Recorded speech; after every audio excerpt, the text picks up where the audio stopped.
স্বপ্নে মা শ্যামসুন্দরী। সেই স্বপ্নের পর থেকেই মনে হচ্ছিল মা যেন নিজেই ডাকছেন। স্বপ্ন দেখার পরেই মনে স্থির করে ফেলেছিলাম মায়ের মন্দিরে যাব। সেই অনুযায়ী ৩রা জানুয়ারি শনিবার আমি আর তমাল রওনা দিলাম শ্যামসুন্দরী মায়ের বাড়ির উদ্দেশ্যে। এবার বলি কিভাবে যাব শ্যামসুন্দরী মায়ের কাছে। প্রথমে অশোকনগর থেকে আমরা পৌঁছে গেলাম শিয়ালদা স্টেশনে। শিয়ালদা স্টেশনের ১ নম্বর প্ল্যাটফর্ম থেকে সোজা রাস্তা ধরে এগিয়ে যেতে হবে রাজাবাজারের দিকে। সেখান থেকেই খানিকটা হাঁটা পথ গেলেই মায়ের মন্দির। কারোর যাতে বুঝতে অসুবিধা না হয় তার জন্য আমি ডেসক্রিপশন বক্সে এবং কমেন্ট সেকশনে মায়ের মন্দিরের ডিরেক্ট লোকেশন পিন করে রাখব।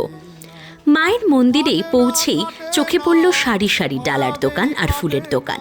সেখান থেকে মায়ের পুজোর জন্য একটা ডালা, চকলেট, একটা মাজা আর এছাড়াও মায়ের জন্য ফুল আর ছোট্ট একটি পুতুল কিনে নিলাম। কারণ শ্যামসুন্দরী মা জীবন্ত কালী, এখানে পূজিত হন ৫ বছরের একটি ছোট্ট মেয়েরূপে। আমরা লম্বা লাইনে দাঁড়িয়ে ধীরে ধীরে মায়ের বাড়িতে প্রবেশ করতে লাগলাম। মায়ের মন্দিরে পুজোর সময়সূচি হলো সকাল 8:30 থেকে দুপুর 1টা আর বিকেল 4টে থেকে রাত 8টা পর্যন্ত। সাধারণত 12:30টার পর মায়ের অঞ্জলি দেওয়া হয় এবং ভোগ বিতরণ করা হয়। কিন্তু দুর্ভাগ্যবশত আমরা যেদিন গিয়েছিলাম সেদিন প্রচুর ভক্তের ভিড় থাকার কারণে মায়ের অঞ্জলি দেওয়া সম্ভব হয়নি। তবে মায়ের ভোগ প্রসাদ সকাল থেকে রাত পর্যন্ত ভক্তদের বিনামূল্যে দেওয়া হচ্ছিল। আমরা সেদিন পেয়েছিলাম ফল প্রসাদ আর মিষ্টি। আর আমাদের আগে যারা পুজো দিয়ে বেরিয়েছিলেন তারা পেয়েছিলেন ছোলার ডাল আর লুচি। প্রবেশ করলাম মায়ের বাড়িতে।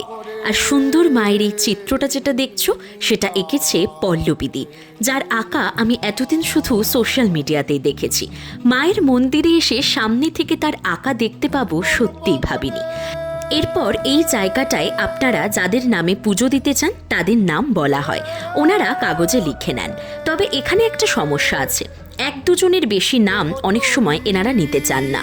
তাই পুরো পরিবারের নামে যদি পুজো দিতে চান তাহলে সেক্ষেত্রে অসুবিধা হতে পারে। তারপর পাশের দক্ষিণার বাক্সে দক্ষিণা দিয়ে লাইন করে ঢুকতে হবে মায়ের কাছে। মায়ের আলতা, সিঁদুর, প্রসাদ গ্রহণ করে সামনের দিকে এগোতে হবে। তারপর নিজের আনা ফুলের ডালা আর মায়ের জন্য আনা উপহার নিবেদন করতে হবে।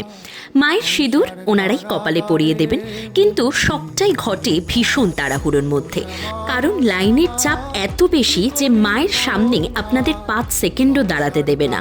মন ভরে মাকে দেখা, চোখ ভরে মাকে উপভোগ করা, নিজের মনের কথা মায়ের কাছে বলা কিছুই সম্ভব হয় না। আমার মতো আরও অনেক ভক্ত হতাশ মন নিয়ে মায়ের মন্দির থেকে বেরিয়ে এলেন। জানি না দিনের অন্য সময় পুজো কেমন হয়, বা যেসব ব্লগারদের ভিডিও দেখেছিলাম তারা কিভাবে এত সুন্দর করে মায়ের কাছে পুজো দিলেন। আমরা সাধারণ মানুষেরা এভাবেই তাড়াহুড়োর মধ্যে মায়ের দর্শন করলাম।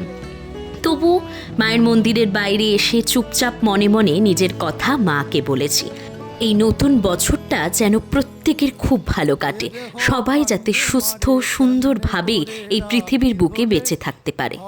মন্দিরের বাইরে বেরিয়েই সামনেই ছিল একটি শিব মন্দির, আর সেইখানেই আমরা যে মোমবাতি এবং ধূপকাঠি নিয়ে এসেছিলাম সেগুলোই প্রত্যেকে ওখানেই নিবেদন করছিল। তাই ওখানে গিয়ে আমি আর তমাল শিব মন্দিরে ভোলে বাবার কাছে প্রার্থনা জানালাম, তাকে ধূপকাঠি দেখালাম এবং ওইখানেই আমরা মোমবাতি এবং ধূপকাঠি জ্বালিয়ে মায়ের এবং বাবার স্মরণ করলাম।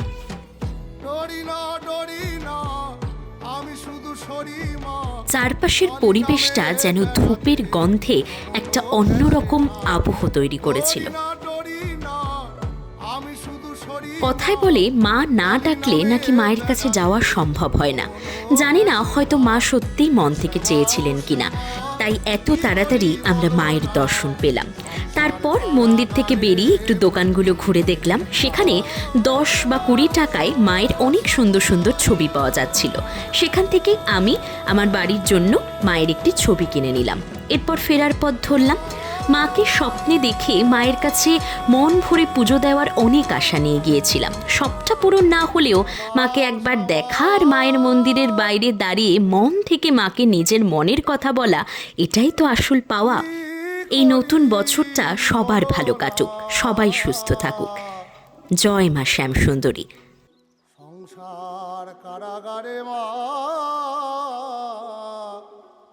মুক্তি